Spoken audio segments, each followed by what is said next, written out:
आज हम लोग बात करेंगे इलेक्ट्रॉन, प्रोटॉन, न्यूट्रॉन पे। सबसे पहले मैं आपको बताऊं कि इलेक्ट्रॉन का सिंबल स्मॉल ई से डिनोट किया जाता है, प्रोटॉन को स्मॉल पी से और न्यूट्रॉन को स्मॉल एन से। इन तीनों पार्टिकल्स में इलेक्ट्रॉन निगेटिवली चार्ज होता है, प्रोटॉन पॉजिटिवली चार्ज होता है और न्यूट्रॉन के पास कोई चार्ज नहीं होता है, इसलिए इसे न्यूट्रल पार्टिकल बोलते हैं। इलेक्ट्रॉन का डिस्कवरी जे थॉमसन साहब ने किया था। प्रोटॉन का डिस्कवरी गोल्डस्टीन साहब ने किया था। 1886 में गोल्डस्टीन साहब ने सबसे पहले इसको डिस्कवर किया, लेकिन 1920 एडी में रदरफोर्ड साहब ने इसका नाम प्रोटॉन रखा। जेम्स चैडविक साहब ने न्यूट्रॉन का डिस्कवरी किया। तो चलिए अब हम आगे बढ़ते हैं। इलेक्ट्रॉन निगेटिवली चार्ज होता है, लेकिन इस पे जो चार्ज होता है -1.6 इंटू 10 के पावर -19 कूलाम होता है। प्रोटॉन पे जो चार्ज होता है +1.6 इंटू 10 के पावर -19 कूलाम होता है। और चूंकि न्यूट्रॉन न्यूट्रल पार्टिकल है, इसलिए इस पर का चार्ज 0 होता है। मैं यहाँ पे अभी चार्ज जो बता रहा हूँ इंडिपेंडेंटली चार्ज बता रहा हूँ कि इलेक्ट्रॉन का कितना है, प्रोटॉन का कितना है, न्यूट्रॉन का कितना है। और इंडिपेंडेंट रूप से जो चार्ज वैल्यू बताते हैं वो एब्सोल्यूट वैल्यू कहलाता है। जैसे अगर मैं बोलता हूँ ABC का सैलरी जो है 5000 रुपीज़ है, इसका सैलरी 10,000 रुपीज़ है और इसका सैलरी 50,000 रुपीज़ है।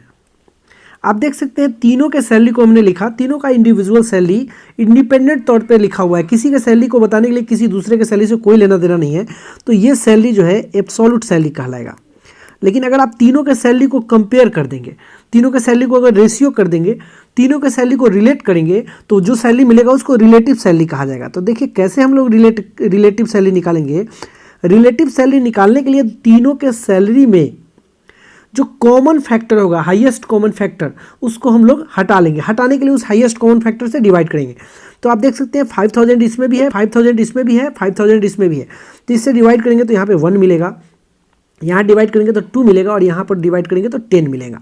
एब्सोल्यूट सैलरी तो एक सैलरी है, लेकिन रिलेटिव सैलरी का रेशियो हो गया। आप यह भी ध्यान रखेंगे कि यहाँ पे एब्सोल्यूट सैलरी में मैंने रुपीज़ लिखा है, चूंकि एक्चुअल में ऐसा सैलरी है, लेकिन इन रिलेटिव सैलरी में कहीं भी हमने रुपीज़ नहीं लिखा है, क्योंकि सैलरी का एक सिंपल रेशियो है। इसी प्रकार तो यहाँ जो हमने चार्ज लिखा है, यह चार्ज बिल्कुल इंडिपेंडेंट तौर पर इन पार्टिकल्स का लिखा गया है, इसलिए इस चार्ज को हम लोग एब्सोल्यूट चार्ज कहेंगे। लेकिन अगर इस चार्ज को अगर हम आपस में कंपेयर करेंगे, कंपेयर कैसे करेंगे? कंपेयर करने के लिए हम जो भी कॉमन फैक्टर होगा, हाईएस्ट कॉमन फैक्टर, उसे हम यहाँ से हटाएंगे तीनों क्वांटिटीज में से, और उसको हटाने के लिए उससे हम डिवाइड करेंगे, और उसके बाद जो वैल्यू प्राप्त होगा उस वैल्यू को हम लोग एब्सोल्यूट ना बोलकर रिलेटिव बोलेंगे। तो ये तो एब्सोल्यूट चार्ज हो गया।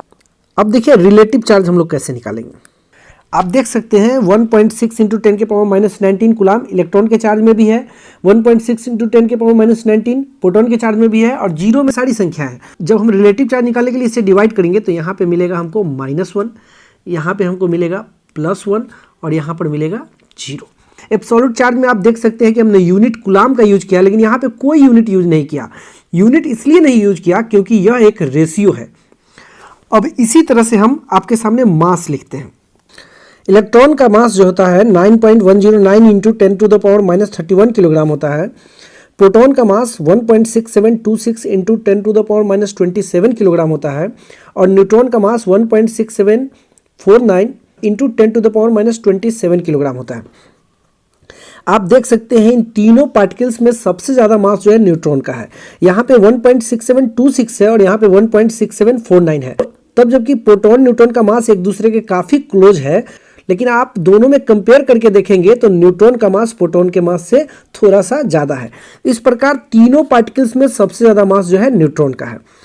अब एक बात और मैं आपको बता दूं कि इलेक्ट्रॉन, प्रोटॉन, न्यूट्रॉन बहुत ही स्मॉल पार्टिकल्स हैं। इनके मास को हम लोगों ने किलोग्राम में मेजर किया है, लेकिन इनका मास आपको एटॉमिक मास यूनिट में भी पता होना चाहिए।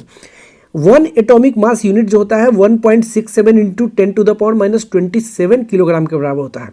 आप 1.67 into 10 to the power -27 kilogram से डिवाइड करके भी इन मासेज को AMU में कन्वर्ट कर सकते हैं।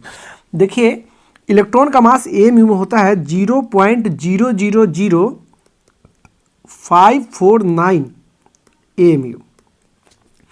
उसी तरह से प्रोटॉन का मास होता है AMU में 1.0073 AMU। उसी तरह से न्यूट्रॉन का मास होता है AMU में 1.0086 AMU। एक चीज़ और मैं आपको यहाँ पे बता दूं कि हाइड्रोजन का जो मास होता है, हाइड्रोजन एटम का 1.0008 AMU होता है और इलेक्ट्रॉन का मास 0.000549 AMU है। आप इस मास में जब हाइड्रोजन एटम के मास से डिवाइड करेंगे तो आपको 1/1837 आएगा। यही कारण है कि इलेक्ट्रॉन के मास को हम लोग ऐसे भी बोल देते हैं कि 1/1837 ऑफ हाइड्रोजन एटम मास। तो इस तरह से हमने आपको इलेक्ट्रॉन, प्रोटॉन, न्यूट्रॉन का मास लिख कर दिखाया। लेकिन यह जो कुछ भी मास हमने लिखा है, यह सारा मास जो है इंडिपेंडेंटली लिखा गया है, इसलिए यह कौन सा मास कहलाएगा? एब्सोल्यूट मास। अब अगर इन सारे मासेज को हम आपस में कंपेयर करके जो मास लिखेंगे, उस मास को कहा जाएगा रिलेटिव मास। तो देखिए मैं आपको रिलेटिव मास लिख कर दिखाता हूं। न्यूट्रॉन और प्रोटॉन का मास लगभग लगभग बराबर है, तो इसी से हम डिवाइड करके इसका रिलेटिव मास निकालते हैं। तो इससे डिवाइड करेंगे तो यहाँ पर 1 आएगा, इससे डिवाइड करेंगे तो यहाँ पे 1 आएगा, लेकिन यहाँ पर डिवाइड करेंगे तो 0.005446 आएगा और इसको लगभग हम लोग 0 मान लेंगे सिंप्लिसिटी के लिए, क्योंकि रिलेटिव मास निकालने का मतलब ही है कि सिंपल मास बनाना उसको, ताकि कहीं भी प्रैक्टिकली उसको लिखना, बोलना, पढ़ना उसको आसान हो। तो इस तरह से मैं आपको बताऊं कि इलेक्ट्रॉन का रिलेटिव मास 0 होता है, प्रोटॉन का रिलेटिव मास 1 होता है, न्यूट्रॉन का रिलेटिव मास 1 होता है।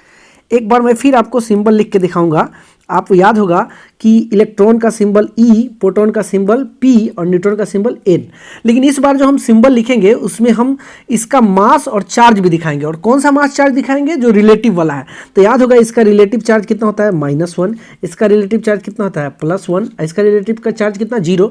और इस साइड में हम इसका रिलेटिव मास लिखेंगे। इलेक्ट्रॉन का रिलेटिव मास 0, प्रोटॉन का रिलेटिव मास 1 और न्यूट्रॉन का रिलेटिव मास 1।